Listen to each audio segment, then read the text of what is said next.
a good job vocally. You know. Kevin Spacey? Yeah. He did. He did.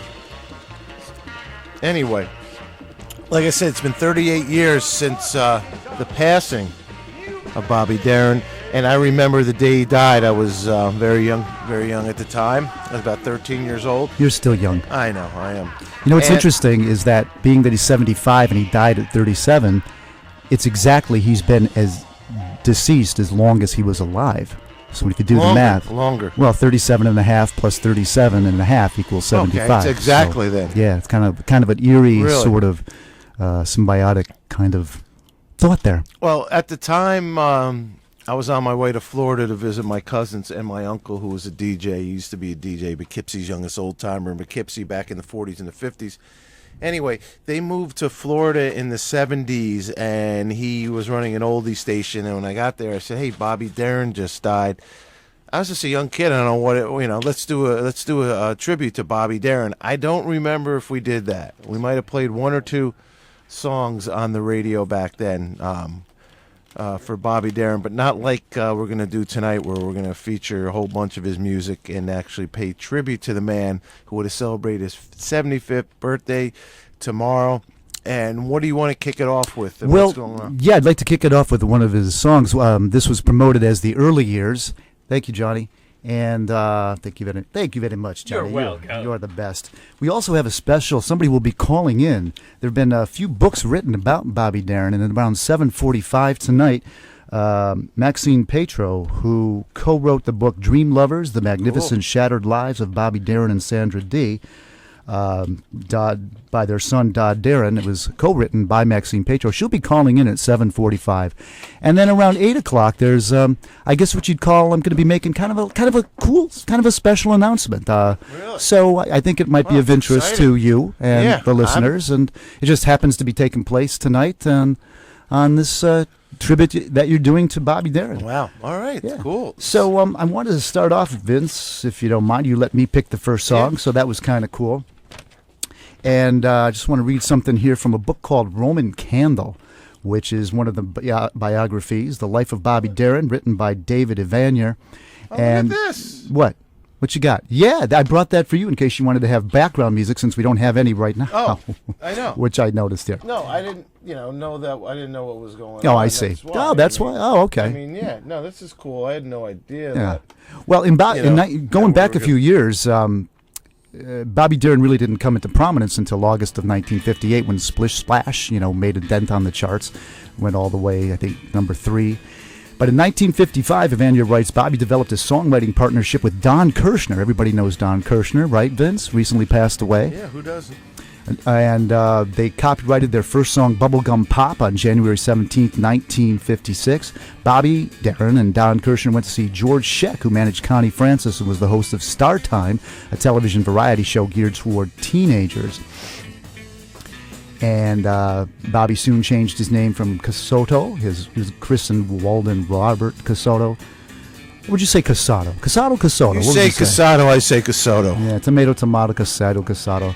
He spotted a Mandarin Chinese restaurant sign in Beverly Hills with the man part of the sign darkened and liked the feel of it. So Scheck signed Bobby to a record contract with Decca, and Bobby's first record with Decca was the Lonnie Donegan hit. Remember that skiffle guy, Lonnie Donegan? Of course. Rock Island Line. And as a result of the record, Bobby got his first TV appearance on the Dorsey Brothers stage show, and this is what it sounds like. Before we get that, who else had their first TV appearance on a Dorsey Brothers TV show? Would that have been you? What? You? Me? I have no idea. Elvis Aaron Presley also debuted on the television screen, the big screen, with Dorsey Brothers. I've heard of him. Yeah. Also, I believe Johnny Ray. But anyway, let's. So you want to play some music? Is that where we're at, or what? Track number 1 on CD 2. This is Rock Island Line. Jukebox Jamboree, VKR Poughkeepsie. Now this here's a story about the Rock Island Line. The Rock Island Line, she runs down into New Orleans. Just outside of New Orleans, there's a big old toll gate. And all the trains that go through the toll gate, well, they got to pay the man some money. But of course, if you got certain things on board, you okay. You don't have to pay the man nothing. And just now we see a train. She's coming down the line. When she come up near the toll gate, while the driver, he shout down to the man, I got pigs, I got horses, I got cows, I got sheep. I got old livestock, I got old livestock, I got old livestock. And the man says, well, you all right, boy? Just get on through. Don't have to pay me nothing. And the train go through. And when he go through the toll gate, well, the train get up a little bit of steam and a little bit of speed. The driver thinks he's safely on the other side. He shout back down the line to the man. He said, I fooled you, I fooled you. I got the pig iron, I got the pig iron, I got the old pig iron. Now I'll tell you where I'm going, boy. On the Rock Island line, it's a very good road. Rock Island line, it's the road to ride. Rock Island line, it's a mighty good road. And if you want to ride it, gotta ride it like you find it. Get your ticket at the station for the Rock Island line. But I may be right and I may be wrong. You know you're gonna miss me when I'm gone. The Rock Island line, it's a very good road. Oh, the Rock Island line, it's the road to ride. Rock Island line, it's a mighty good road. And if you want to ride it, gotta ride it like you find it. Get your ticket at the station for the Rock Island line.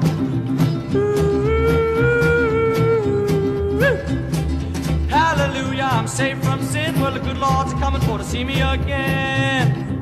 On the Rock Island line, it's a very good road. Rock Island line, it's the road to ride. Rock Island line, it's a mighty good road. If you want to ride it, gotta ride it like you find it. Get your ticket at the station for the Rock Island line.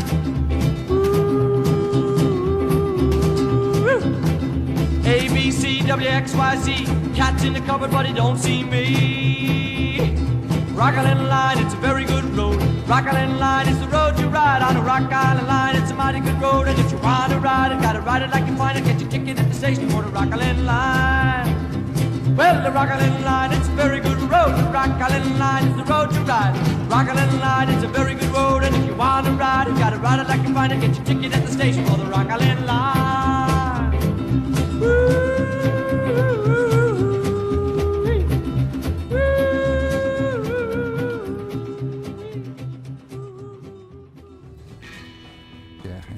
So what'd you think? Yeah, it was a nice version. That's his first 1956. first record. Rock Island Line. Decca you said it was on, or? Yeah. Really? Yeah.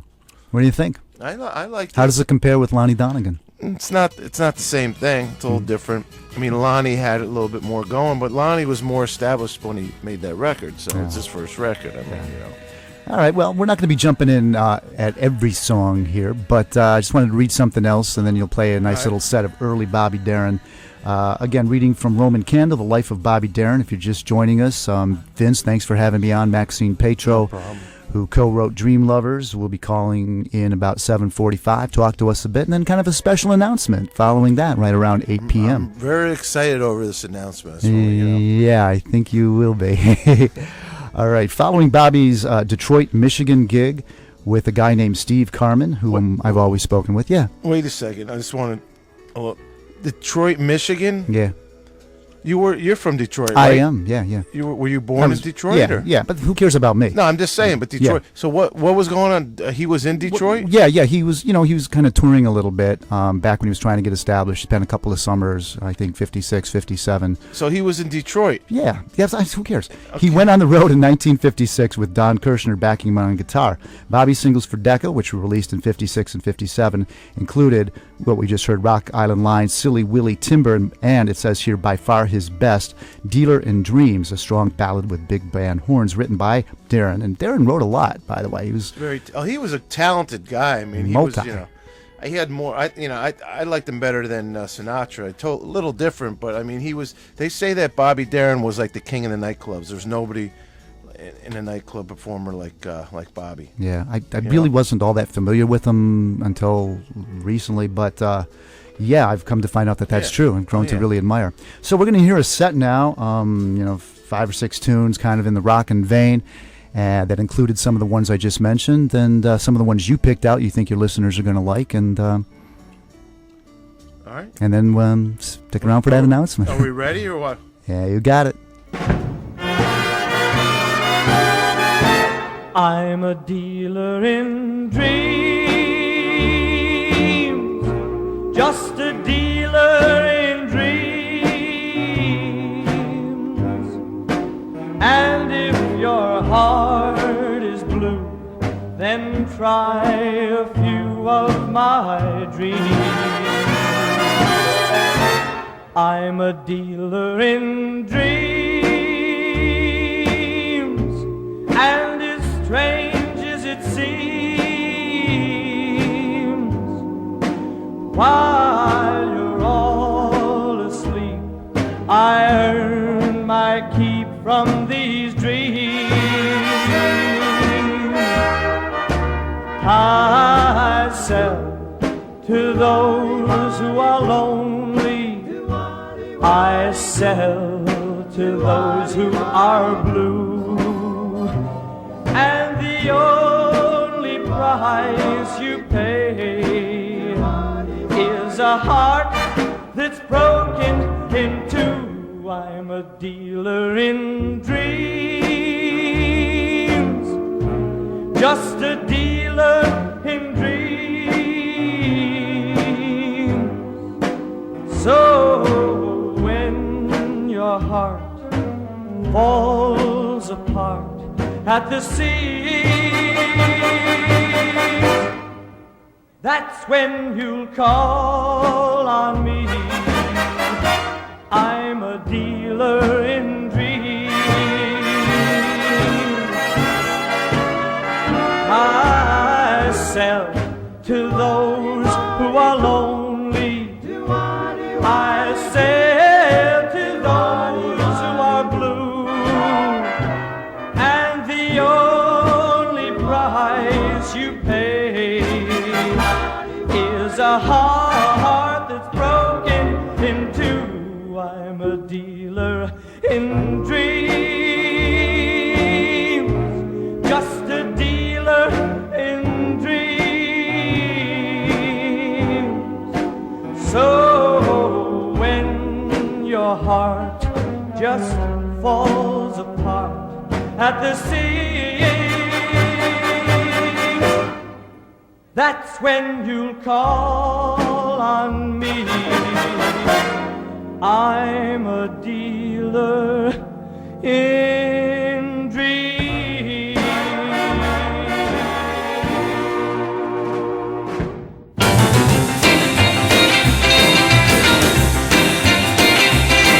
Did you hear the story about old Bull Moose?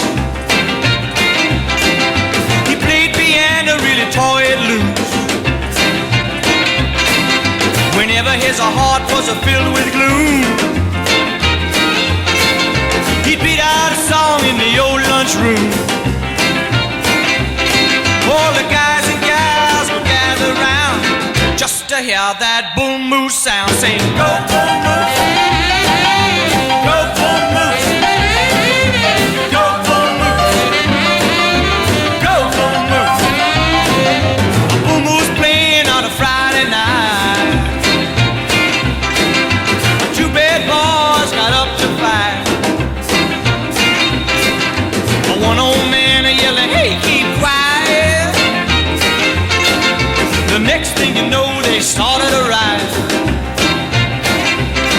While everybody was jumping around, all you could hear was that Bull Moose sound, saying, go Bull Moose, go Bull Moose, go Bull Moose, go Bull Moose, turn them loose. Yeah.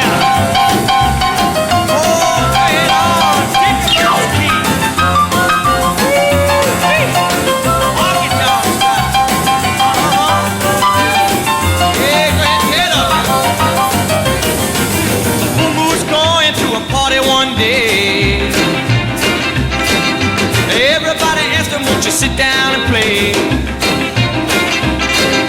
When all of a sudden the room began to shake, my goodness, he cried, it's a real earthquake. Well, the people were falling in a holes in the ground. All you could hear was that Bull Moose sound, saying, go Bull Moose, go Bull Moose, go Bull Moose, go Bull Moose, come on Bull Moose. Yeah. Oh yeah. Let me hear it like it is, Bull Moose.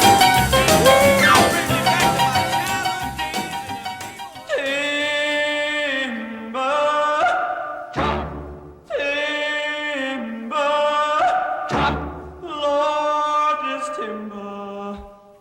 roll.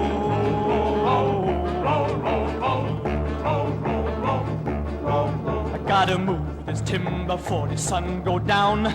Get across the river before the boss come round. Keep on moving on that dusty road.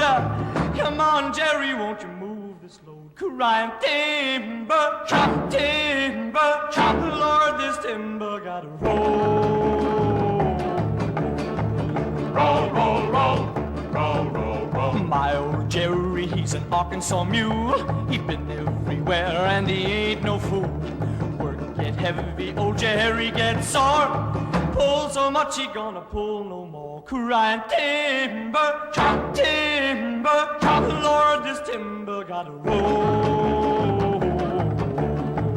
Roll, roll, roll, roll, roll, roll. Jerry get mad, now he was seeing red. He got so mad, he kicked that boss on his head. Stomped him so hard that I wanted to scream. Should've killed him cause he was so mean. Crying timber, chop, timber, chop. Lord, this timber gotta roll. Roll, roll, roll, roll, roll, roll. Jerry, hang your soul. You know this timber's got to roll, got to roll, got to roll, got to roll, got to roll, got to roll. Timber, chopper, timber, chop. Lord, this timber got to roll. Got to roll, got to roll, got to roll, got to roll, got to roll. Timber, roll.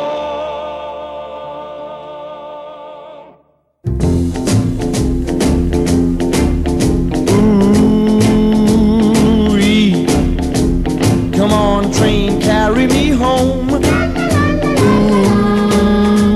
Ooh-wee. Come on, train, carry me home. I've been too busy making money to remember that my honey's alone. Ooh-wee. Wheels, won't you play me your sound? Ooh-wee. Wheels, won't you play me your sound? I gotta get to my lover, so wheels, you better cover ground. Make the all aboard sound, let the whistle scream, let the fireman stoke till it runs out of steam. Ooh-wee. Will my baby still remember my name? If she's with somebody else, I only got myself to blame.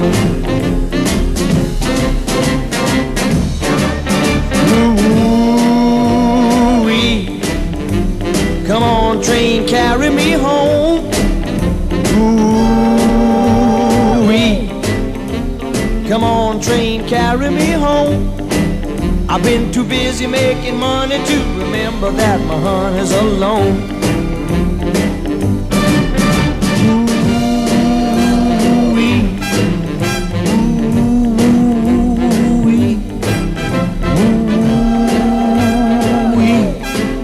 Come on, train, have mercy on me.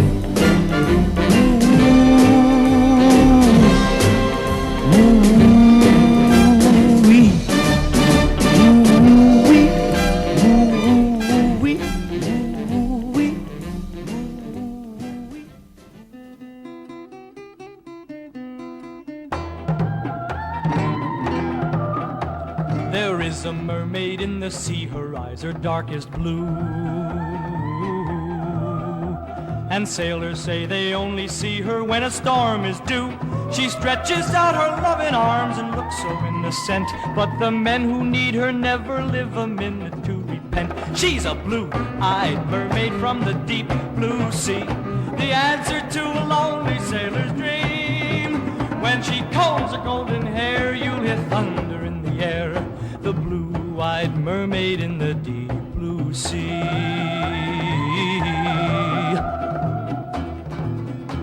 The Flying Dutchman sails the seas, and deep down in her hold you'll find the souls of sailors who were lonely, brave and bold. They listened to the mermaid as she sang her melody. Now their bones are resting deep down on the bottom of the sea. She's a blue-eyed mermaid from the deep blue sea, the answer to a lonely sailor's dream. When she combs her golden hair, you'll hear thunder in the air. The blue-eyed mermaid in the deep blue sea.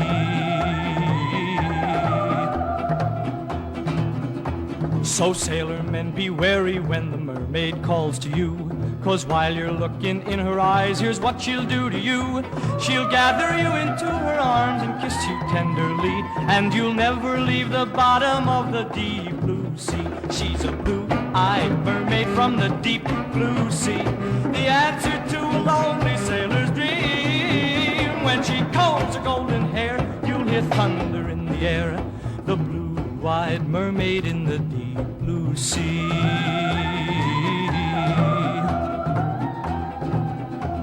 The blue-eyed mermaid in the deep blue sea.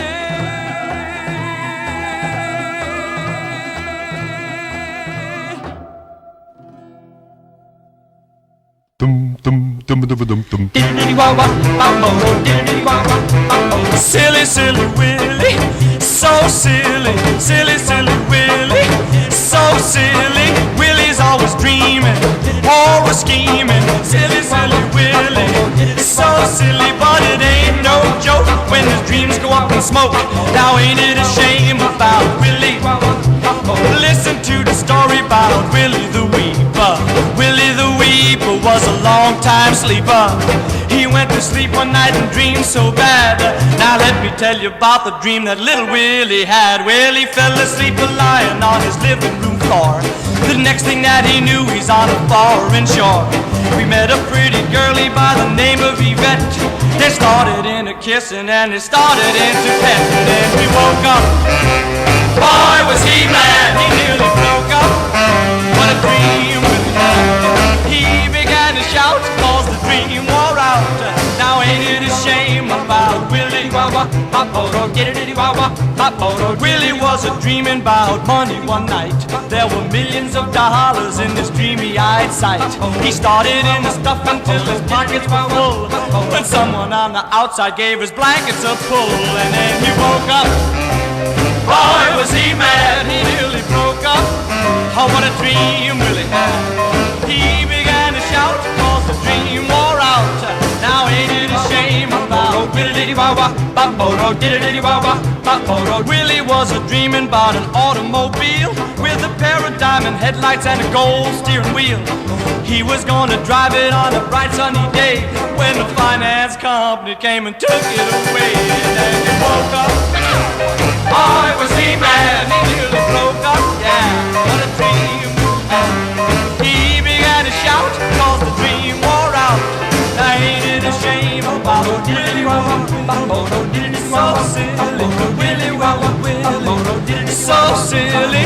Willie's always dreaming, always scheming. Silly, silly Willie, so silly, silly, silly Willie, so silly, silly, silly Willie, so silly, Willie, Willie, so silly, silly, silly.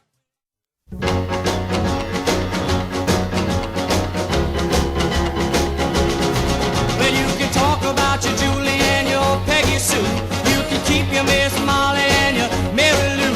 When it comes to the chicken or the doing the bop, I got a girl they call the Queen of the Hop. Well, I love my queen. Do you know who I mean? Sweet little 16. Yes, that's my queen. Well, she wears short shorts and rock and roll shoes. You ought to see her dance to the Yellow Dog Blues. She's my sugar time baby, I'm a lollipop, and everybody knows I love my Queen of the Hop. Well, I love my queen. Do you know who I mean? Sweet little 16. Yes, that's my queen. Well, she tunes in the bandstand every day to watch the kids a dance across the USA.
Silly, silly Willie, so silly, silly, silly Willie, so silly. Willie's always dreaming,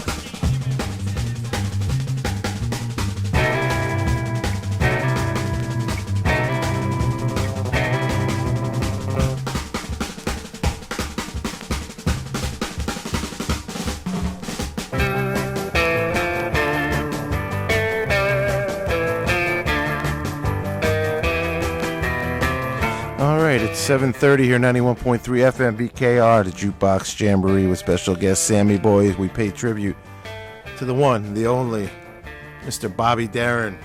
Am I really special? I guess everybody's special. Isn't that special? Did I say special? Oh, special guest, right? You did say special Oh, guest. yeah. Just a guest. Well, then you're a special I guest, am. you know. I am. Yes. So what'd you think of that set? It's a nice set, you know. We both picked out tunes there. Yep.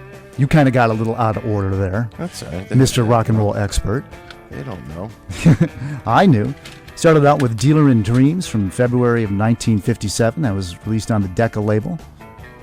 Yep. And then you chose Bull Moose. What do you know about Bull Moose? I don't know. It's one of his early rockers. It's a great tune. He was a good rocker. I mean, he kind of made fun of it later as he went on because not only was he a great talent and very cool, but he did something no one else has ever done or will do in the history of music. Do you know what that is? No. He had hits in 3 separate formats: rock and roll, splish splash, big band, Beyond the Sea, and folk, If I Were a Carpenter. He even had a kind of a country hit, though, in kind of a Marty Robbins, the What 18 song? Yellow Roses. Was that a hit? It was, yeah, substantial. What's folk? Country, Artificial okay, Flowers. so that just adds to him, adds Yeah. to his legendary Yeah. status. Did it all. By the way, there's probably people there's a very cool website out there, BobbyDarin.net. We might have some listeners listening from there. So if you are, hi, welcome. Oh, yeah, we're also on the internet, folks, as we broadcast around the world on www.vkr.org. And we hope we have some listeners checking that out. For sure. I guess we do. Hey, you know what? After Bull Moose, we heard Timber. That was from April of 1956. Really early stuff, released on the Decca label also. And then we heard Blue-Eyed Mermaid, which I really, really like a lot. That was reminiscent of, now I can't remember. We were talking about it. We've been talking about so many other things So off many the things air. are being talked about. I know. Which we'll get to Very later. exciting. Special announcement, kind of, about I know, 8 o'clock. I've been waiting for a long time. Hey, Maxine Petro is going to call in. She co-wrote Dream Lovers, the Shattered Lives of Bobby Darin and Sandra D, along with Bobby's son, Dodd Darin. So you're going to hook up the yeah, the we'll thing take the here? call. Yeah. After Blue-Eyed Mermaid, you suggested Ooh Wee. That's when we went out of order. That was from 1961 when he switched over to Atco Records. Silly Willie, back to June 1956. And we didn't get to Pity Miss Kitty. I don't know what happened there. You went to Miss Queen of the Kitty, Hop. something like that. Yeah, I like Charting Queen of the single. Hop. That was a big hit, right? Do you know what number that reached on the charts? I thought you would know that. You would think I You're would. the chart man. You're the Billboard man. You don't know? Mid 60s to 70s. Oh, that's what you're not a That's- 50s guy? Those are the ones I have memorized. Well, this one, it Yeah. was a big hit. Queen of the Hop. Yeah, it You're was. my queen. Thank you. You're mine. Yeah. Sweet All right. little 16. Remember when we were 16? Oh, God. No. Yeah, really. Anyway, so should we go on to the next thing? I know. People are like, you're teasing us. The phones were ringing here. You know, what's this announcement all about? I don't know. You know, it's in the terms of importance in the world. It's like not going to like change the world. It's one of those WTF moments for a second. Like wow, kind Really? of thing. For me personally, it's like well, It's more than a moment. Let me just put it this way: sometimes announcements like this are made maybe at football stadiums or. Oh, really? Maybe. I don't know. You're building it up. I don't know. It's Building getting- it up? Yeah. Yeah, I don't know. Anyway, let's go back to another book here that was written, one called Borrowed Time, The 37 Years of Bobby Darin. This is one of the first by a guy named Al DiOrio. And it's interesting, all these biographies, every time I've read them all, and every time I read them, did you ever read something about somebody? I don't know how to read. That's true. And you wish that you think that the ending is going to change. It's going to be a different ending. And, of course, since it's their biographies, they turn out to be the same thing. Did you know that Petula Clark and Bobby Darin recorded together? They did a on some TV show they sang that Everly Brothers song, "A Dream." All I have to do is dream, and I think that's available on YouTube, which is pretty cool. He also does one at Bobby Gentry. Bobby Gentry, owed to Billy Joe. Yeah, he can barely keep his eyes and other parts of his. How about Bobby Goldsboro? He was very randy. No, I don't. I'm a big Bobby Goldsboro fan. You're such a liar. No, I'm not. He did a couple cool songs. Like, see the tree, how big it's grown. He did What cool song did Bobby Goldsboro ever Bobby do? Goldsboro is a very cool song. It's too late to say you're sorry. No. That's the only. I love Bobby Goldsboro. I played him on my show. Bobby Goldsboro. Summer, the first time, which I want to send out to Alice from Middletown, New York, who's listening, and we love Alice, don't we? Honey is a great Don't call me song. Honey. Honey's Talk about Alice. Honey's a great song. Honey is one of those polarizing songs. People either love it or hate it, and Bobby Goldsboro didn't write it. No, there's another. Watching Scotty Grow, I'm a Drifter. I play them on my show. No. What are you saying? No. Anyway, There's let me a read this great- about okay. Bobby Darin. I'm thinking maybe Bobby Sherman. Hey, Little Woman. Bobby Rydell, Bobby Day. What are you talking? Bobby Sherman, the Bobbies. We should do a whole Bobby tribute. There we go. Every Bobby, Bobby Dylan. I don't know. Bobby Darin changed his name, went by Bob Darin for a while when he got into his folk phase in the late 60s. Did you know that? No. By the way, on coldspringradio.com tomorrow, I'll be featuring some 70s Bobby Darin on his actual date of birth. Anyway, Little Things. That's the song. I love. That's a great song. Great song. Bobby Goldsboro, Little Things. Love it. That is it. We might play that later in the show. That would be fantastic. I love that song. We'll send it out to Johnny Eatabone. But you just said that he Little had Things. no rockin' songs. That's a great song. I wouldn't call it a rockin' song, but it's a great song. Little Things that you do.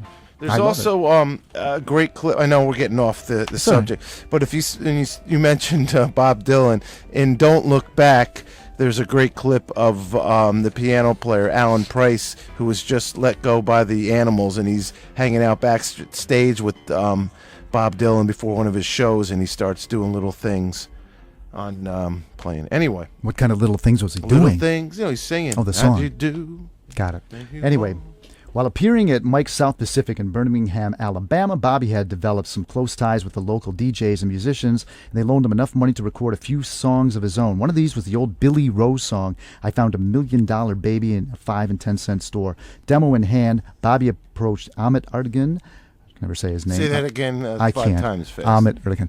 On Atlantic Records, and Ertegun was Dave impressed. Barry was doing. Dave Barry also did Little Things. Hit it, Vince. Yeah. Oh, I'm sorry. It was a lucky April shower. It was the most convenient door. I found $1 million baby in a 5 and dime store.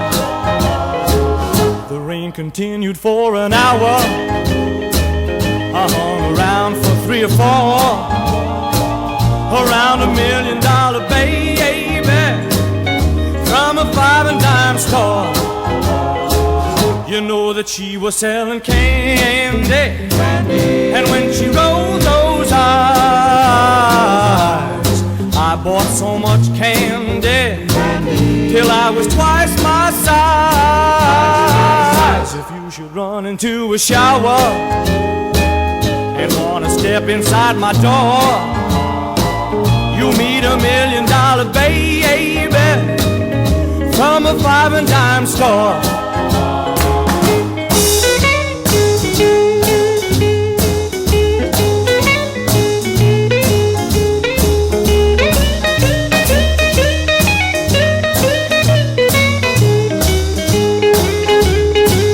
You know that she was selling candy, and when she rolled those eyes, I bought so much candy that I was twice my size. If you should run into a shower and want to step inside my door, you'll meet $1 million baby from a 5 and dime store. You meet $1 million baby from a 5 and dime store.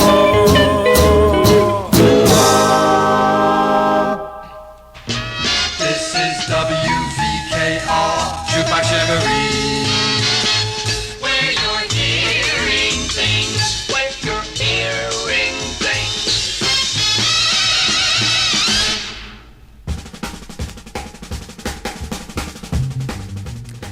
Oh, yes.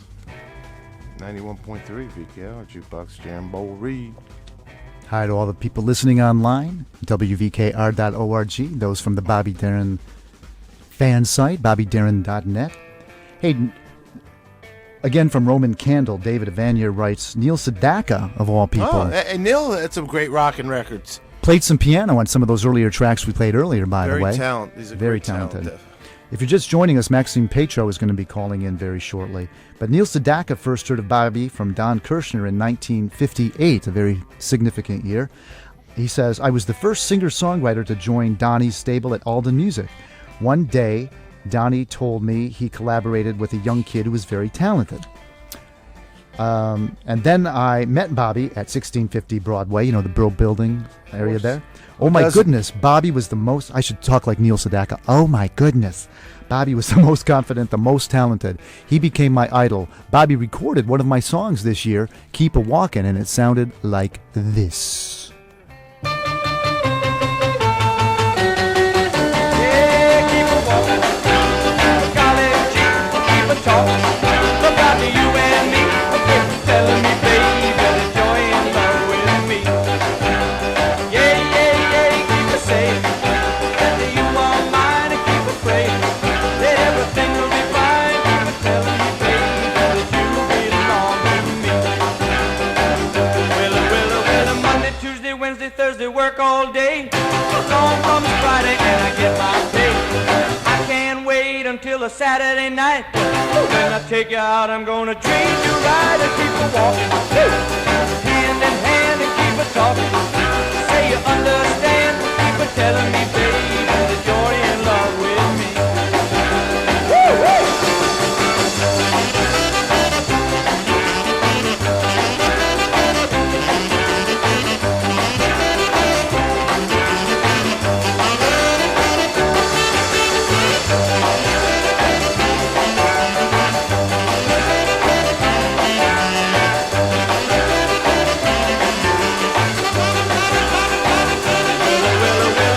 Tuesday, Wednesday, Thursday, work all day. Along comes Friday and I get my pay.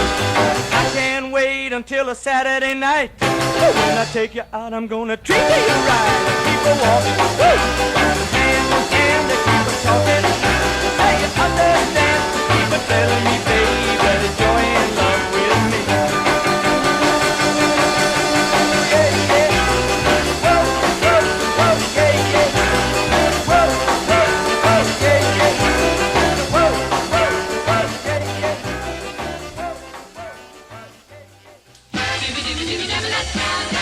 Jukebox Jamboree's get out the hit, go, go!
There we go. There we go. Hey, don't you got any back there? Well, hi there. Hi, guys. This is the first time in all my years that I've actually had a listener on calling. It's amazing. How long you been doing this show, Vince? 20-some-odd years. I don't even know how it works. It's just a couple buttons, but this phone system, I still can't figure it out. But anyway. Well, on my show, I take lots of calls, so I'm kind of like an old hand. Yeah.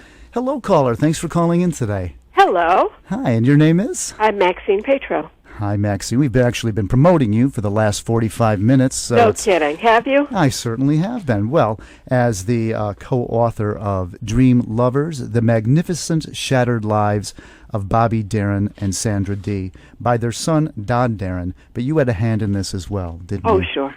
Yes. In fact, on the back sleeve here, underneath this picture of handsome Dodd, is the beautiful you. Maxine Paetro, co-writer, writes both novels and nonfictions. Dream Lovers is her first collaboration. So that was your first collaboration, writing a book, Maxine? Yes, I'd written some novels on my own, and that was the first time I collaborated with someone, and as you probably know, I've been collaborating ever since. With somebody who's... You're a collaborator. Yeah. with somebody, would you like to mention his name? People might have heard of him. Sure. I've been working with James Patterson for a number of years, and we have a new book out called 10th Anniversary, and it's one of the Women's Murder Club series. And so what I do for a living is I kill people with James Patterson. Somebody's got to do it, right? Absolutely. Just so we're not confused, it's not Vince. I want to tell you, it's not Governor David Patterson, James Patterson, because Vince doesn't read. So I just want to kind of clarify all that. Sure. So this being your first collaboration with Dodd Darin, how did you get together? How did you come to be part of this? Well, his publisher called me. She had read some of my work. And Dodd had a contract with Warner Books, and they called me and asked me if I would, be the writer. And I met Dodd in Los Angeles, and we had some, very good chemistry. And I accepted the job, and he wanted to hire me, and so that's how it happened. And what year are we talking about? When did this book come out? When did you two start writing it, I should say? I'm going to say 1992. Ding! That's right. I believe it was published. How close was I? I think pretty close. I think it was published in 1993. That's it then. Mm-hmm. And now the book is written. First of all, I'm going to recommend it. Out of the several that I've read, this is certainly the most unique in that Dodd tells the story. It's chapter 1 is devoted to Bobby, and then 1 is devoted to Dodd's mother. Would you like to, of course? Yeah, Sandra D. That's right. She was alive at the time, and I spent a lot of time with Sandy. Mm-hmm. What was she like? Well, she was a very sweet person. She seemed a little lost to me, and she hadn't been acting for a really long time, and I think she very strongly identified herself as an actress and didn't really have that much social life with other people once she had left the profession of acting. So she was a little lost, and she was dealing with some personal struggles that I talk about in the book quite a lot. Mm-hmm. Mm-hmm. And it's the narrative is written like Dodd's personal view. Was it did he tell you the story, and then you? How did that what was that process like? Yeah, we spent a lot of time together. I was still living in New York, and he was still living in Beverly Hills, and I went out there every 10 days and spent a lot of time with Dodd over the course of probably 3 or 4 months. And so we talked about everything, and I worked with him on the structure of the story, and I tape recorded a lot of conversations with him, and I interviewed a lot of the people who had cared so much about his father, and I spent a lot of time with Sandy, and she had a few friends still living also, but it was very much weighted in the Bobby Darin direction because he had such a huge life, and he touched so many people. He certainly did. Yes. I want to ask you a question. Did Dodd, was he a performer any way? Did he sing or musical instruments? What was up with his career? No, he wasn't doing that, and he never thought he could sing, so I'm going to take his word for it. He can't, but he had a small business. He was in book publishing when I met him, and that's pretty much what he was doing. Okay. Mm-hmm, mm-hmm. Yeah. Are you still in touch now, or? No, we haven't spoken in a long time. These relationships, when you're collaborating with somebody, we call it ghostwriting. They're very intense, and I think it kind of leaves the subject exhausted when it's over. I don't really know how many of those kinds of relationships really survive. Maybe a lot of them do, but wouldn't surprise me if not too many did. Mm-hmm. You get in very, very close. You hear a lot of stuff, and I think maybe when it's over, the person feels like they're now out of therapy and they can move on. Were you a big Bobby Darin fan before you took on this assignment? Did you know much about him, his career, his music? What did you know about him? Well, I was the right age.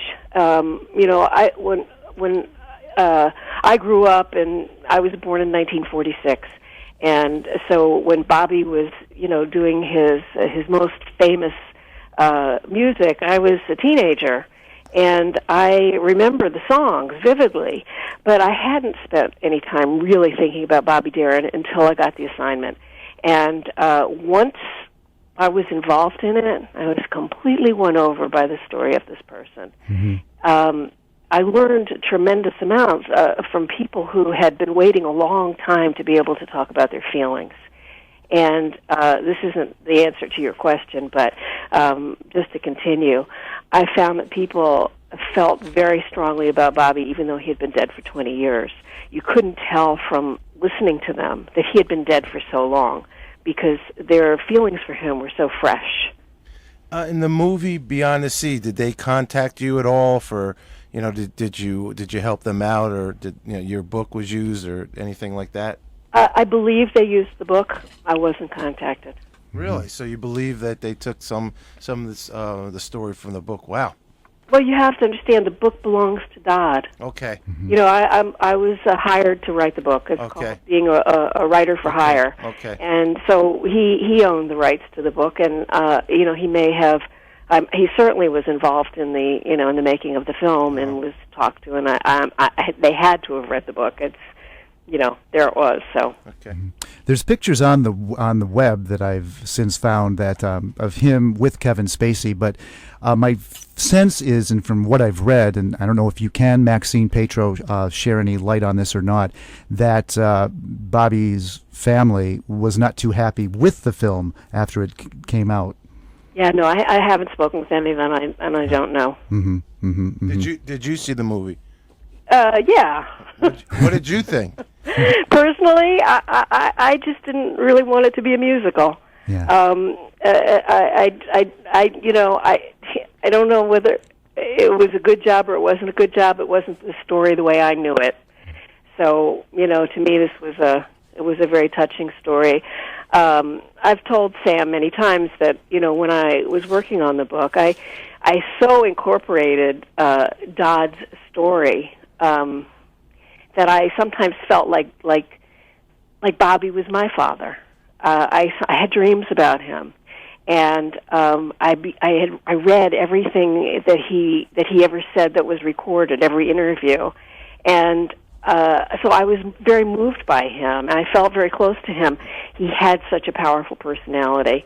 So, to me, anything less than a true representation of his life, it couldn't do the story justice. Now, in the movie, the whole mother, aunt or sister, what can you explain to people a little bit about that don't know about Bobby's, relationship with his mother and that whole episode?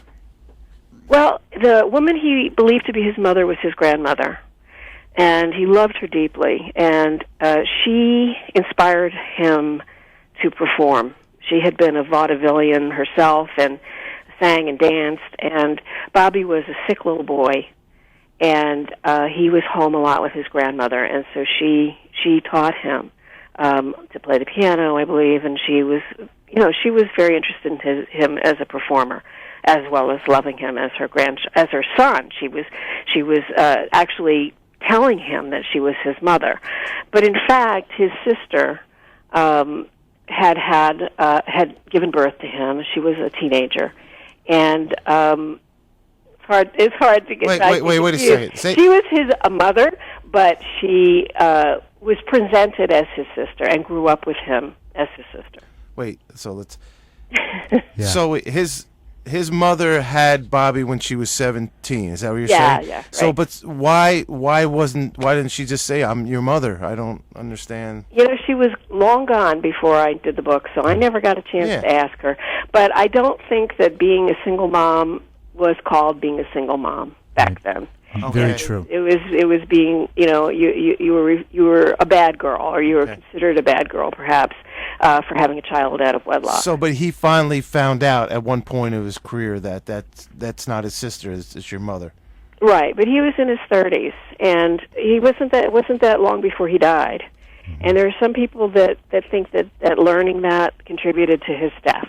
It was so stunning to him to learn that the person he thought of as his sister was actually his mother. That's bizarre. Yeah. I'm going to give a plug once again to the BobbyDarin.net website, where there are articles. In fact, just today there was a posting by Bobby's son, Dodd Darin, hinting at to be continued, things to come. I don't know if you saw.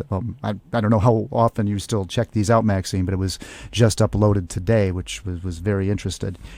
Talking with Maxine Petro here at Independent Radio 91.3 FM WVKR, just giving the legal ID. Yeah, I'm impressed. Wow.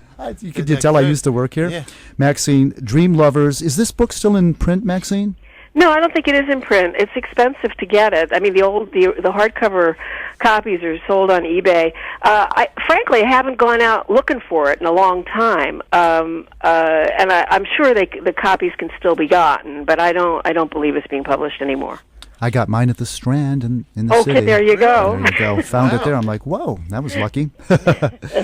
Well, this is great. It's about a couple minutes before 8 o'clock.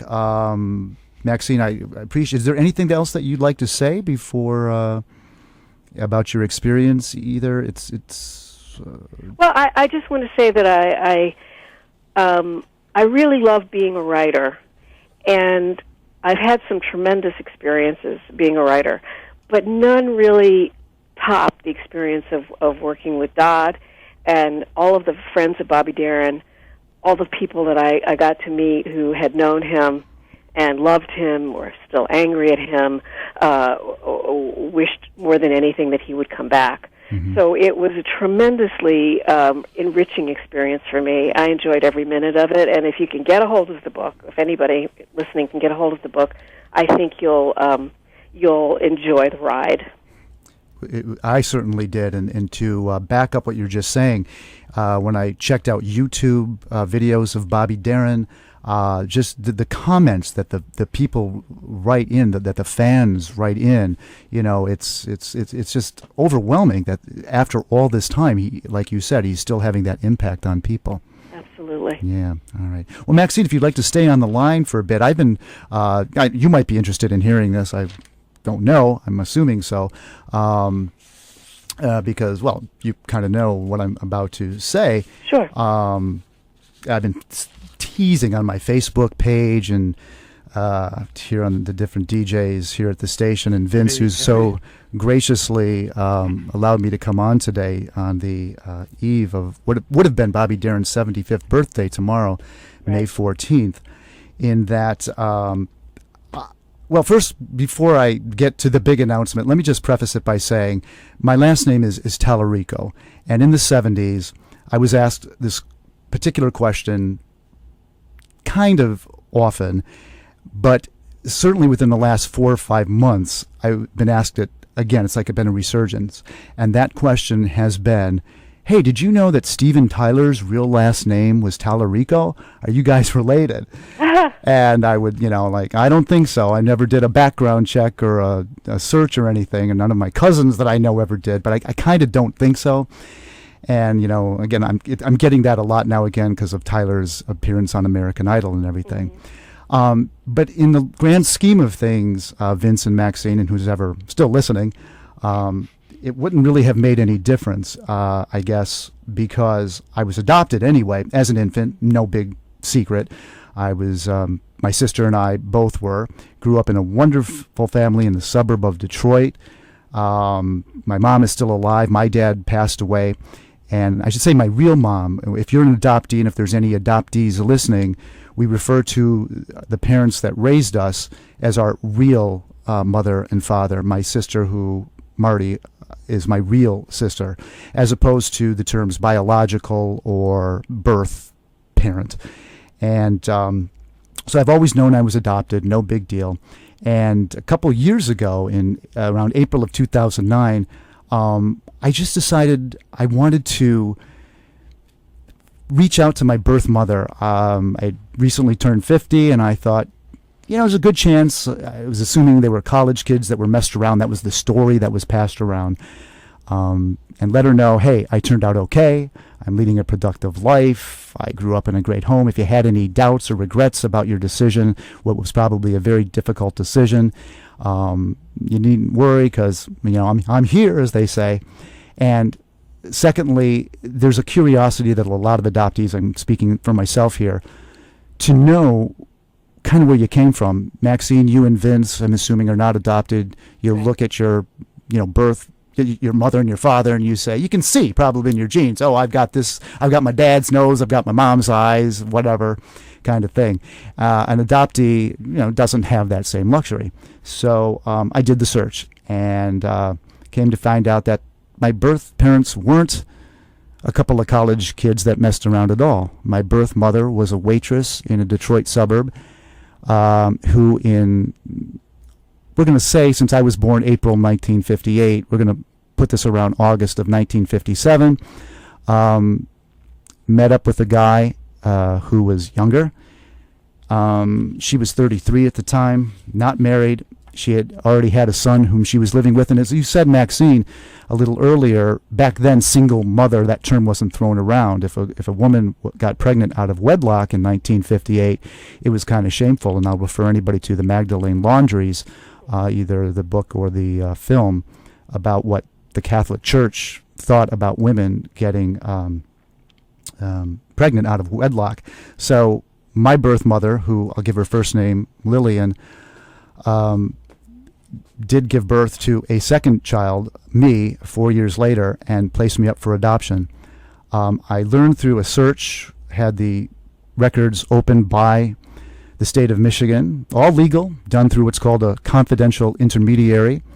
First, what they do is they give you non-identifying information, meaning no names, no way you could trace the person, but just a biographical sketch. And it was interesting to find out for me that my birth parents were pretty much the same as my adoptive parents. My mom was Polish and German, and my birth mother, Polish and Lithuanian. My dad was Italian. His dad was born in Italy. My birth father was Italian as well. My birth mother died in 1989, and her son, my half-brother, passed away just mere weeks before I found this out. So that threw me for a loop. I decided to pursue my birth father and got the information about that. He was in his middle 20s. He was of Italian descent, described as good-looking, tall with a slender build, dark brown hair, fair complexion, interested in music, played the piano, drums, several other musical instruments, had a good singing voice and sang professionally, was outgoing, a likable guy, not affiliated with any religion, in good health. This is what my birth mother told the social worker. So the confidential intermediary proceeded to get the name, and the name that was on the papers was indeed Bobby Darin. Oh, my God. Yep, I'm saying it out loud. And I discovered this in November of 2009. And what I'd like Vince to do is, if you don't mind, is kind of read this. This is the actual letter that you can read the date and everything. Can't read that? Type there. All right. Once she, conclusively. This is from the. You don't read her name. Who wrote it? All right. The confidential. You want me to name. read it? You don't want? Okay. Yeah. You sure you want? Greetings, Sam. This is to confirm the completion of the search of your birth father. The official closing date of your confidential intermediary, whatever case, blah blah blah, was 11/30/2009. The closure was a direct result of finding your alleged birth father, Bobby Darin, deceased, with a DOD 12/20/1973. I did additional research to confirm that indeed Bobby Darin was in Dearborn, Michigan, and also found other information that your birth mother gave the adoption agency in the spring of 1958 to indeed coincide with what is now known as a matter of public knowledge. Bobby apparently confided certain information to Lillian, which she in turn expressed to her social worker, and it became part of your closed adoption record. Many of the statements Lillian made in 1958 read like the current biographical information found in Wikipedia today. Please be advised that the term alleged birth father is used because there was no paternity DNA test available done in the past with regards to illegitimate pregnancies, and basically birth fathers' rights were not recognized as they are today under current Michigan statute. Keep in mind that the only guaranteed insurance available to you lies in a DNA test with any biological relative to Bobby Darin. Please be advised that the court allows me to contact the next of kin in event of a search that ends in death, but this is done at my own personal discretion. I usually do it with no additional cost to the petitioner, but that's because I usually find out who survived the deceased through routine process. I don't have to do an additional search in order to extend that personal and professional courtesy. However, in your case, I did not have to follow the normal procedures to determine that the Bobby Darin was deceased. I hope this email will give you the validation that you need to feel more complete, fulfilled, and at peace with your past. Best wishes. The person's name. Yeah. Thank you, Vince. I'm not a great reader. Yeah, that was great. You know what I mean? So the main question that Vince you might want to ask, and people might be listening, is the big three thing: DNA. Yes, What's going on with the DNA? What's going on? I would love to have a DNA test.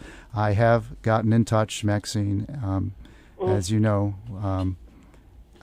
with my, we'll call it alleged biological half-brother, but he does not wish to acknowledge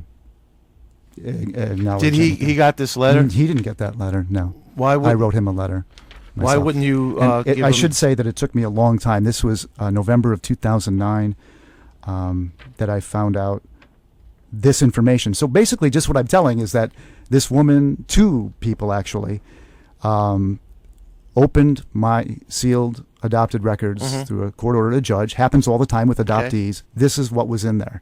When I found about my birth mother, there's no such thing as, well, that can't be.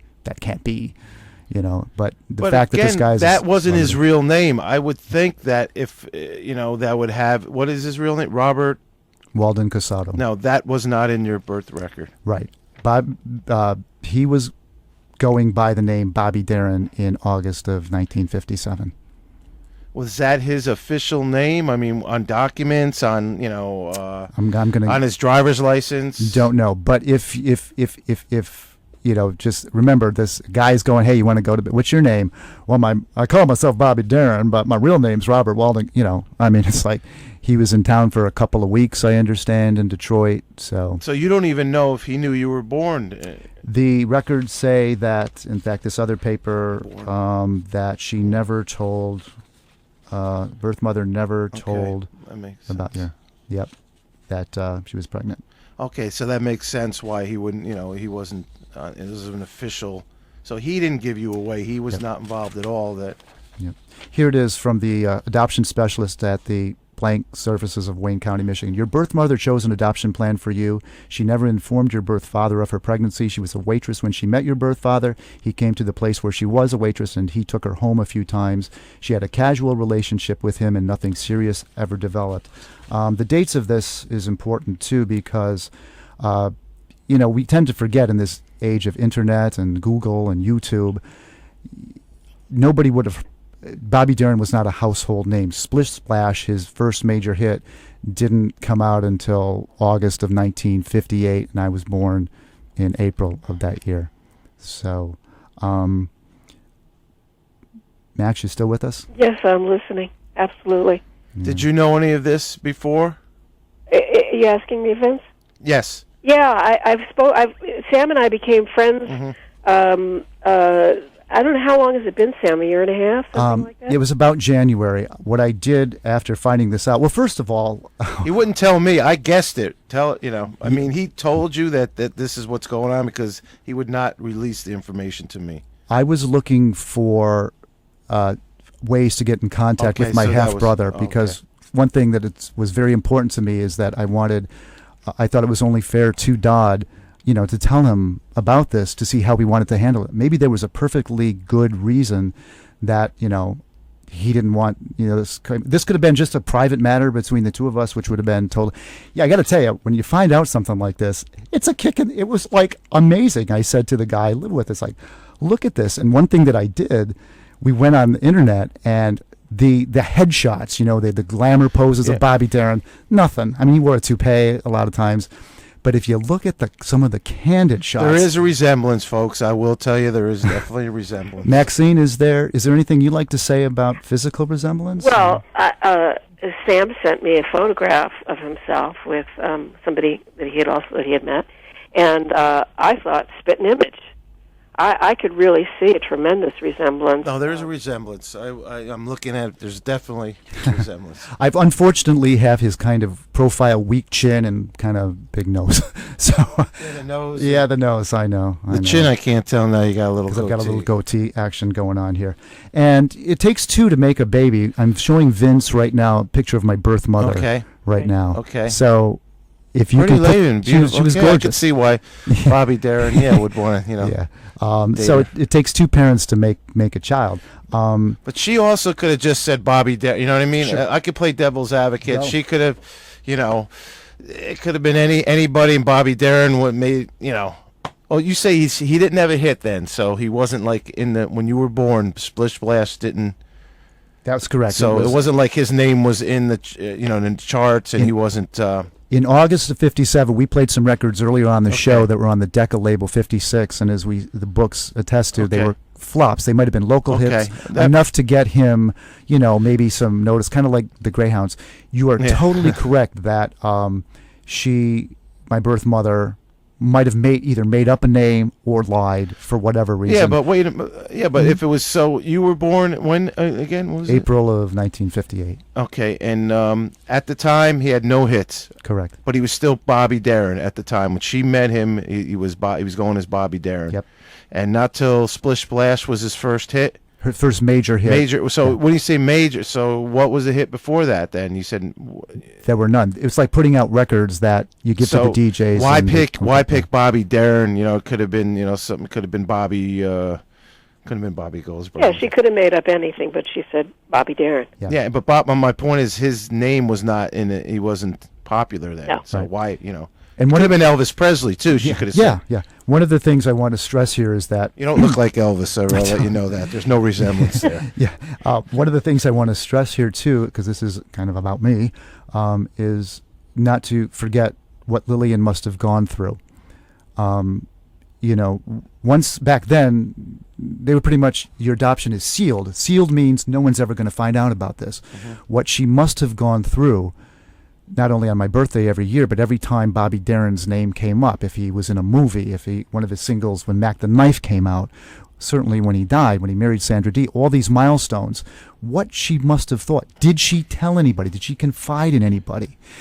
She never married. She had the one son who like I said, died weeks before I found about it as existence. One thing that doesn't make sense is that once Bobby Darin became a star, Why wouldn't she have talked? Why wouldn't she contacted Bobby then? Said, listen, we have a son. I mean, why that doesn't make a little sense at that point, especially he was, there was money to be had to take care of you, and she would have took care. But she'd already put Sam up for adoption. She already put Sam up for adoption, Yep. so okay, all right. So that was yeah, she wasn't taking care of you. Okay, so that makes sense there. That she's not gonna. Yeah, you were already gone. Yeah, I don't know if it was one of those. Maybe that crossed your mind. Oh, like I could have had a V8 slap in the forehead moment. Like, oh, maybe there's a way I can. And who knows? Maybe she even tried. Maybe she did write a letter. I can tell you. But once you're up for adoption, that was. She might. What is she going to do? Go to the adoption? Can I change? Yeah. You just didn't do that. I'm asking these questions. You still all right. don't. Okay. Yeah. But it's a great question. No, but that makes sense. And fair. Yeah, she wasn't taking care of you or anything like that. Right. That must have been so hard. For her. My God. Yeah. And I'm. let me stress, I have the full blessing of my real mother and sister who know that I'm doing this. Like I said, it was a kick. The few people that I've told, it's a click. This is not. This is nothing more than a blip that's going to people go, whoa, maybe cool. I'm also running the risk of this guy's, full of crap, that I'm lying, I'm hoaxing, pulling a prank, which I'm not. This has been a very difficult decision. What I'm hoping, like I said, to get out of this is that perhaps Dodd Darin will have a change of heart and at least want to have a DNA test. Whether anything happens beyond that is... So what has Dodd said about this? He did not respond to my letter directly. He did it through an attorney. And your attorney got and responded, right? And yes. Has there been any response from that? No, which is why I finally decided. It's been 3 months, and kind of the stars aligned. As I said, it's his birthday, May 14th. We were talking about this. Why now? Yeah, why? It was just like, I've been bugging you for months about this because I knew, but you would not tell me. Well, you knew because I kept going up to you going, Vince, because we're always razzing each other. And I said, I'm dying to tell you something. Yeah. It has something to do with my adoption. If you knew something, man, and I drove away, and 15 minutes later you call me on my cell, and what's the first thing you said out of your mouth? It's Bobby Darin. And I almost drove off the frickin' road. Well, you kind of look like him. And I was like, well, it's not, Elvis and whatever, and Chuck Berry's still alive, and you're white. Yeah. He says it was a 50s rock. You gave me some information. Because we hear big 50s rock and roll. That's what your show's all about, I figure. Yeah. I'm honored you came on my show and finally released information. And, so I'm surprised you're I thought when you were coming on to release it, because you didn't tell me, but I knew this is what was going to happen, that there was DNA, that there was positive. You were saying he is, But I'd like to have some. So didn't you say that other people have claimed to be Bobby Darin's son? There is. I talked to a living relative of Bobby Darin who also lives in New York, and there's something on the web that alludes to the fact that Bobby, I don't know if this is in the book, Maxine, that Dodd wrote about, had an affair with a woman, a socialite or something, and it was they went away together for a while, and she got pregnant and said it was this guy's, said it was her husband's child, but there was some speculation. She was a very beautiful woman. If you look her up on Google, the story is right there. But the blood relative of Bobby Darin told me that someone made a similar claim before, and she didn't think this relative that Dodd would be interested in contacted, and discouraged me from Now, do you contact. Is Dodd is the only DNA proof? I mean, no other relative, like you say, as far as I know, I don't know, unless Max, do you know? Unless there's you just said you talked to a relative. Apparently, the short answer is he's the only male relative to Bobby Darin. Dodd. Yep. No, so a cousin or anything, there'd be no proof. You need Dodd. You need his DNA and yours to match. I'm pretty sure. Would it would there be proof is that the DNA you need? From Dodd? That's the one I want. No, I don't know anything. I hear DNA all the time. Is that how it works? I'm pretty sure. Yeah, they do a comparison in the lab, and they they they look at the I don't really know what it's called because I'm not a scientist either, but they compare the two strands of DNA from the two parties, and they look for the similarities that would show that they shared a common parent. Okay, you can see it. Yeah, and I'm getting some texts on my personal phone, and I just want to say thank you for your support, you guys. I appreciate it. Again, people who don't know me might think this is some kind of hoax making up. Those of you that do know me, it's not a hoax, I can tell you. I've been trying to get this out of me for months. Yeah, well, what I'm basically saying is what the adoption record's saying. Am I saying definitively I am? No, and I want to make that. I want to emphasize that, make it clear, and I hope. I'm taping this. I hope that didn't stop. Did it stop? We got 3 minutes. No, you got 3 minutes left. 3 minutes left. Okay, good. This is VKR 91.3, the Jukebox Jamboree, very special edition. Yeah. I said you're a very special guest. I guess I am. Yeah. Yeah. I wasn't lying. Did we say, Maxine, before that? So how we hooked up is that you were the writer. I came to you. I explained my situation, and you gave me the third. You didn't just kind of blindly accept it. You did. It's obviously you write detective novels for a living. You were asking me all kinds of questions, which I was happy. I faxed you things. We actually have met in person a couple of times, and it was very validating to me when you at least acknowledged that the physical resemblance, and you've been so supportive, and which I've really appreciated. It's been, again, in the grand scheme of things, the thing to me is I can now look in a mirror. I see kind of like my roots, and if there's any adoptees out there, it's a really cool feeling, no matter who your birth parents are, to kind of get that sense. I'm a Tallerico and a Thrush. That's my mom's maiden name. So that's good or bad or ugly. I'm still me. Now, so let me ask you this. Might go on with my merry way. Dodd can't sing. Can you sing? I mean, can you? Do you have a voice or what? That's the funniest thing, because if I Facebooked my relatives saying, and I don't know if any of them are listening. We haven't given out the phone number yet, but not right now. Yeah. But when I was a little kid, I was the kid in the neighborhood that was always putting on the plays in school. Writing things, not putting on plays at school, around the neighborhood, in the backyard. Had a very active imagination. I got really into pop music like at 10 years old. Those of you who listen to my radio show know I'm a big child of the 60s and the 70s. I was writing my own silly little songs. I wanted nothing better. But my mom, and to a lesser extent my dad, God love her, strongly discouraged me from show business is a tough life kind of thing.